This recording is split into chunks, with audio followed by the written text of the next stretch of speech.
नमस्कार प्यारे बच्चों, एसवी एकेडमी की ऑनलाइन क्लासेस में आपका स्वागत है। आज हम कक्षा 4 में पर्यावरण का पाठ नंबर 6 पेड़ पौधों की देखभाल का भाग 2 पढ़ेंगे। इस पाठ में हमने पहले पढ़ चुके हैं कि हम अपने आसपास तरह तरह के पेड़ पौधे देखते हैं। कुछ पेड़ पौधे अपने आप उगाते हैं और कुछ को हम उगाते हैं। पेड़ बड़े होते हैं और पौधे छोटे होते हैं। उसके पश्चात हमने जड़ों का काम पढ़ा था कि पेड़ पौधों का कुछ भाग भूमि के अंदर होता है और कुछ बाहर होता है। पेड़ पौधों के भूमि के अंदर वाले भाग को जड़ कहते हैं। जड़ें पेड़ पौधों को भूमि पर स्थिर रखती है।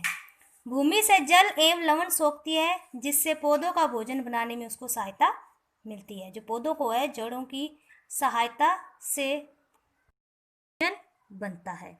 इसमें इन्होंने एक उदाहरण दिया था कि एक कटोरी लीजिए, उसमें 2 चम्मच पानी डालिए। अब एक चौक को इसमें सावधानी से खड़ा रखिए। थोड़ी देर में देखते हैं कि आपको क्या दिखा।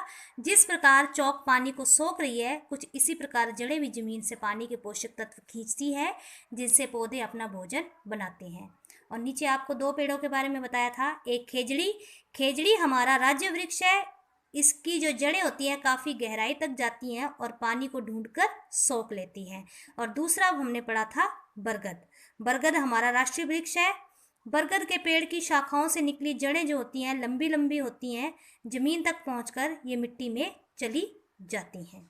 उसके पश्चात हमने रेगिस्तान पौधे पढ़े थे कि रेगिस्तान पौधे जैसे कैक्टस, नागफनी आदि की जड़ें बारिश के थोड़े समय जो थोड़े से पानी को ये पूरी तरह से सोख लेती हैं। और आपके आसपास कहीं घास या दूब लगी हो तो उसे जड़ सहित उखाड़ने की कोशिश कीजिए कि क्या वो आसानी से निकल जाती है।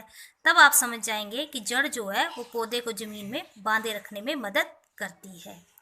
इसी प्रकार आपके आसपास एक सूखे हुए पौधे की जड़ को भी कहा था कि उखाड़ कर देखिए और देखिए, अपनी कॉपी में उसका चित्र बनाने की कोशिश करिए। क्या लगता है आपको, ये पौधा क्यों सूख गया होगा? हमें अनावश्यक रूप से पेड़ पौधों को नुकसान जो है वो नहीं पहुंचाना चाहिए।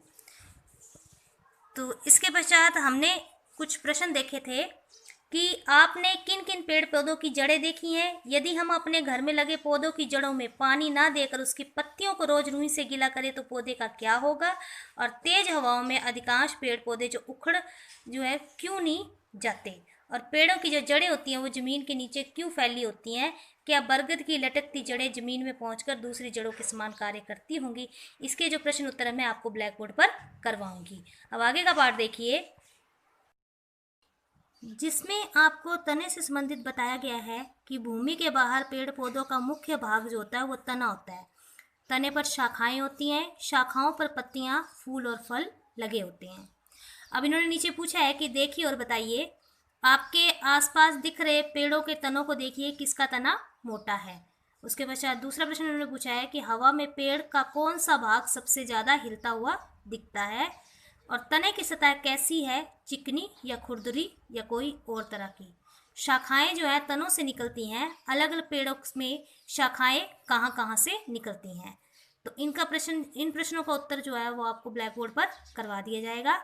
अब आप नीचे का देखो कि जिन पेड़ों को आपने देखा है उनमें से किसी एक का चित्र अपनी कॉपी में बनाइए। उसमें तना, शाखाएं व पत्तियां कौन सी हैं उनके नाम भी लिखिए। कई पौधों के तने जो होते हैं वो मुलायम होते हैं। आपने कई फूलों, सब्जियों और बेलों को देखा होगा, इनका तना इतना मुलायम होता है कि पौधा जो है वो सीधा खड़ा नहीं रह सकता। इन तनों के तंतु निकलते हैं। ये तंतु जो होते हैं वो ठोस चीज़ों जैसे बिजली का खंभा, दीवार, लकड़ी या डाली पर लिपट जाते हैं, जिससे इसके तनों को क्या मिलता है? सहारा मिलता है। उसके बाद तना हमारे भोजन के रूप में, पिछली कक्षा में आपने ये चीज़ समझी थी कि कुछ पौधों की पत्तियां जैसे पालक, धनिया हम भोजन के रूप में खाते हैं। ऐसे ही कुछ पेड़ों पौधों के तने जो होते हैं वो भी हम भोजन के रूप में खाते हैं। तो उन चित्रों को मैं आपको दिखाती हूँ। जैसे मैंने आपको पिछले भाग में बताया था कि गन्ना जो है उसका हम तना खाते हैं, आलू का हम तना खाते हैं और अदरक का भी हम तना ही खाते हैं। देखिए, इनमें उन चीज़ों के चित्र बताए गए हैं जिनका तना हम खाते हैं, जैसे गन्ना, आलू, अदरक। इनका हम तना जो है उसको भोजन के रूप में ग्रहण करते हैं। उसके बाद आ रहा है फल स्वादिष्ट सेहतमंद। सोचिए और लिखिए। सबसे पहले इन्होंने पूछा है लाल पीले रंग के फल। इस तालिका को आप अपनी कॉपी में साफ साफ और सुंदर सुंदर लिखेंगे और अच्छी तरह से इसको याद करेंगे। लाल पीले रंग के फूल, सबसे पहले सेब, फिर आम, तीसरा अनार, उसके पश्चात आ गया हरे पीले रंग के फल। हरे पीले रंग के फल में सबसे पहले आ गया केला, पपीता और अमरूद। हरे पीले रंग में केला, पपीता और अमरूद। तीसरा उन्होंने पूछा है गर्मियों में मिलने वाले फल, जो फल हमें गर्मियों में मिलते हैं। आम, तरबूज और खरबूजा। आम, तरबूज और खरबूजा ये मिलते हैं हमें गर्मियों में। सर्दियों में मिलने वाले फल जो सर्दियों के मौसम में मिलते हैं, संतरा, अमरूद और पपीता, ये फल हमें सर्दियों में मिलते हैं। जमीन पर फैली बेलों में लगने वाले फल, जो बेलें होती हैं उनमें जो फल लगते हैं उनके नाम बताने हैं। सबसे पहले तरबूज, खरबूजा और ककड़ी। तरबूज, खरबूजा और ककड़ी ये बेलों पे लगते हैं। आपके गांव परिवेश में उगने वाले अन्य फल, क्या आपके आसपास परिवेश में जो फल उगते हैं उनके कोई 3 नाम बताने हैं। उसमें पहला आ गया आम, पपीता और अमरूद, जो आपके आसपास पेड़ पौधे इनके पाए जाते हैं। वे फल जिनका आकार गोल नहीं है, जो गोल नहीं होते, उन फलों के नाम लिखने हैं। उसमें आ गया सबसे पहले केला, आम और नाशपाती। दोबारा से देखिए, लाल पीले रंग के फल सेब, आम, अनार। हरे पीले रंग के फल केला, पपीता और अमरूद। गर्मियों में मिलने वाले फल आम, तरबूज, खरबूजा। सर्दियों में मिलने वाले फल संतरा, अमरूद और पपीता। जमीन पर फैली बेलों में लगने वाले फल तरबूज, खरबूजा और ककड़ी। आपके गांव परिवेश में उगने वाले फल जो होते हैं आम, पपीता, अमरूद। वे फल जिनका आकार गोल नहीं है, कौन कौन से हैं वो?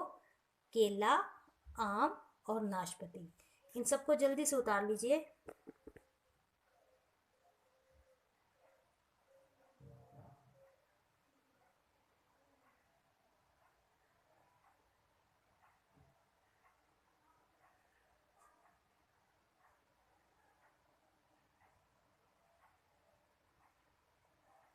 अब आगे देखिए,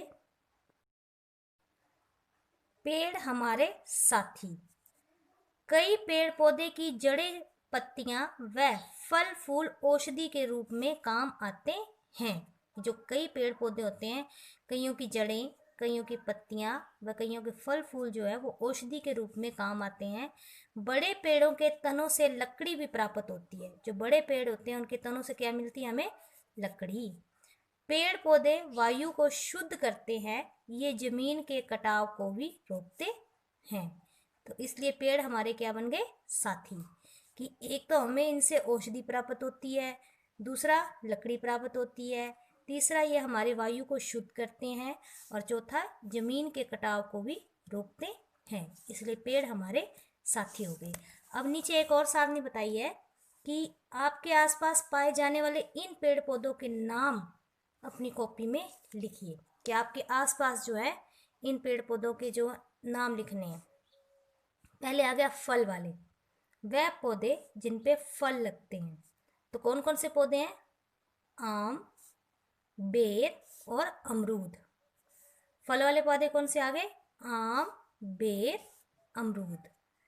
वह पौधे जिन पे सब्जी लगती है, तो सब्जी वाले पौधे कौन से आ गए? भिंडी, बैंगन और शिमला मिर्च। इन पौधों पे क्या लगती हैं? सब्जियां। अनाज वाले वह पौधे जो हमें अनाज देते हैं, गेहूं, सरसों, बाजरा। अनाज वाले जो पौधे हैं, गेहूं, सरसों और बाजरा। दाल वाले, मूंग, उड़द, चना। इनसे हमें दाल मिलती है। कौन से ये पौधे हैं? मूंग का, उड़द का और चने का। इन पौधों से हमें दाल मिलती है। सजावट वाले, ऐसे पौधे जिनको हम घरों में सजाने के लिए लगाते हैं। तो सबसे पहले मनी प्लांट, मुर्गा कलगी और सदाबहार। ये छोटे छोटे पौधे होते हैं जिनको हम घर पे सजावट के लिए लगाते हैं। दोबारा से देखिए, फल वाले जो पौधे होते हैं वो हैं आम, बेर, अमरूद। इनसे हमें क्या मिलता है? फल। सब्जी वाले कौन से हैं? भिंडी, बैंगन, शिमला मिर्च। अनाज वाले, गेहूं, सरसों, बाजरा। ये अनाज है। दाल वाले, मूंग, उड़द और चना। सजावट वाले, ऐसे पौधे जिनसे हम सजावट करते हैं, मनी प्लांट, मुर्गा कलगी और सदाबहार। इस सारणी को आप जल्दी से उतार लीजिए।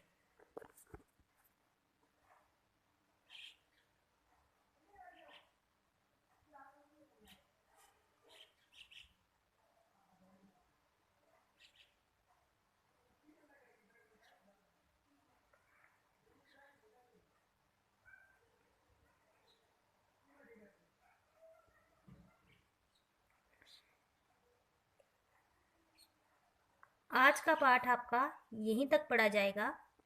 इसके लिए आपको आज इस सारणी को और पीछे वाली जो सारणी आपको करवाई है उसको अपनी कॉपी में साफ साफ और सुंदर सुंदर लिखना होगा।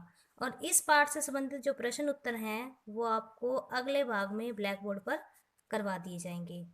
तो आप अपने इस गृह कार्य को साफ साफ सुंदर सुंदर अपनी कॉपी में करेंगे और अपना गृह कार्य रोज का रोज पूरा करेंगे। धन्यवाद।